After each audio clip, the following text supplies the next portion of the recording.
हाय सांग मैंने स्वागत करुच्ची मो यूट्यूब चैनल को। तो आज आम गोटे सूता रखापी गोटे जिनिस तैयारी करवा। तो से मुझे गोटे पुराणा नाइटी नहीं एवं अटा जरी गोटे नहीं।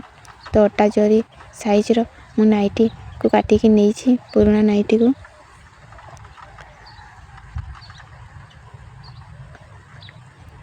भीतर पट को रखा सीधा पट जोटा को करवा ताकू भीतर को रखा एवं ओलटा पट जोटा को करवा ताकू ऊपर को रखा।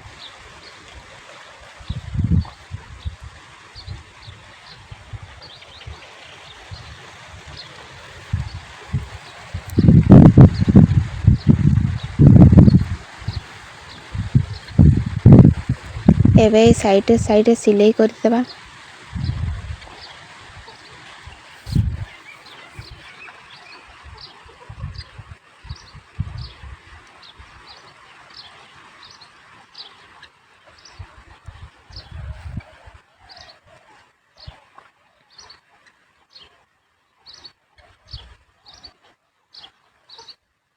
यहीपरि भाव में साइड सिलाई करदेवा।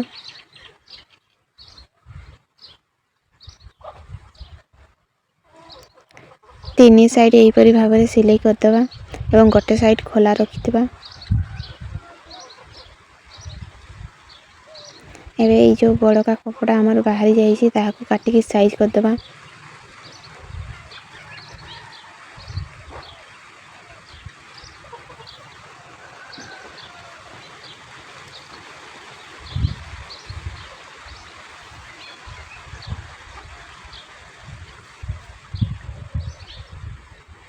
बर्तमान मो साइड रे जो कपड़ा बाहरी थिला ताहाको काटिकी बाहर कर देछि। एबे जो खोला साइड थिला ताहाको एहीपरि भाव में उल्टेइबा। तो बर्तमान मु उल्टै साइछि। तो देखंतु एहीपरि भाव में मोर उल्टेइला परे दिसुछि। एबे या साइड गोटे चाप सिलाई दे देबा।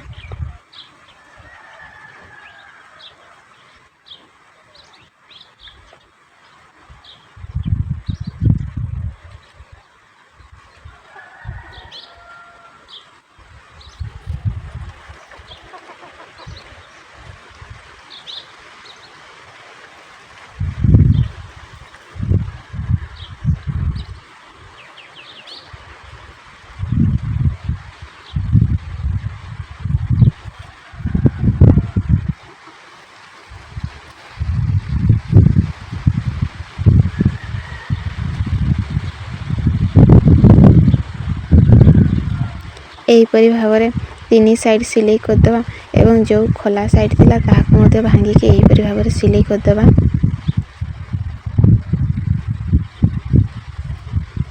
तो वर्तमान हमर चारि साइड सिलाई सरी गला।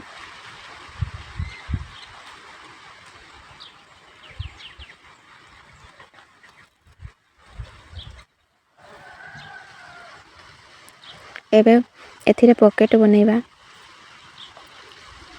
आपण माने चाहिले एमती मार्क करि परिबे नहले सीधा भी एमती सिलाई कर दे परिबे। से पॉकेट टी हमर जेमती 2 इंच रो रहउथिबो।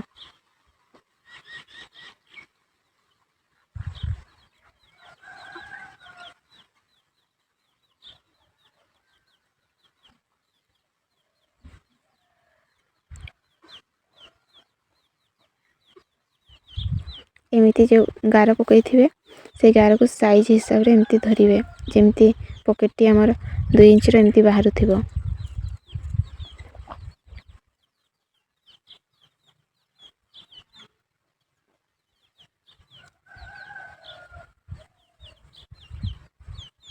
जो पटो आपनको सुविधा हो से पटो एमिति भांगी के सिलाई करिवे।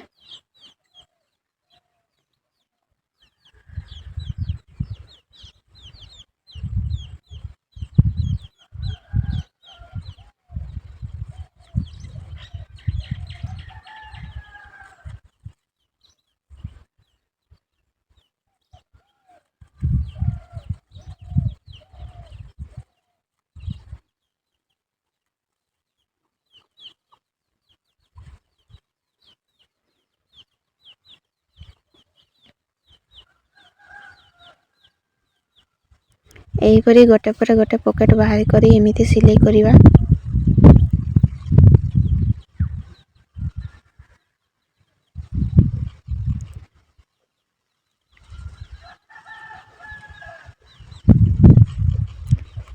ଏହିପରି ଭାବରେ 3-4ଟି ପ୍ଲେଟ୍ ଆପଣ ଯେତେଟି ପାରିବେ କରିପାରିବେ। ଆପଣଙ୍କ ହିସାବରେ ମଧ୍ୟ ସାନ ବଡ଼ ପକେଟକୁ ବାହାର କରିପାରିବେ।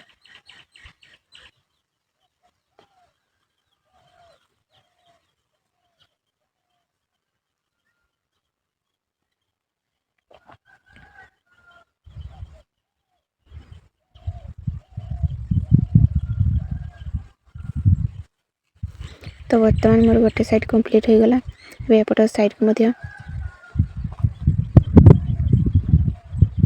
ଏହିପରି ଭାବରେ ସାଇଜ୍ କରିକି ସିଲେଇ କରିଦେବା।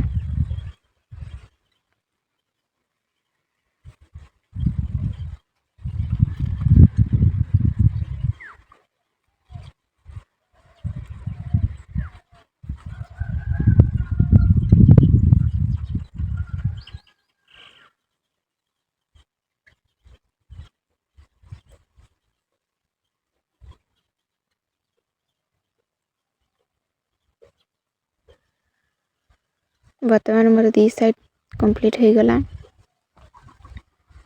ଏବେ ମଝିରେ ଗୋଟେ ସିଲେଇ କରିଦେବା, ଯାହା ଫଳରେ ସେପାରେଟ୍ ହୋଇଯିବ ଆମର ପକେଟ୍ ଗୁଡ଼ିକ।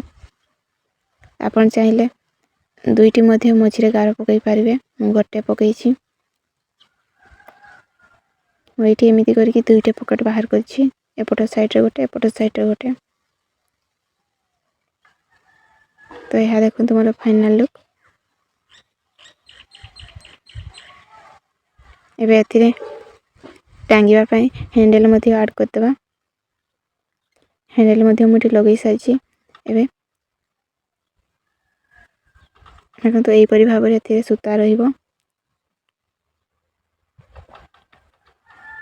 ଆପଣମାନଙ୍କୁ ଏ ଭିଡ଼ିଓଟି କେମିତି କ'ଣ ଲାଗିଲା କମେଣ୍ଟରେ ଜଣାଇବେ।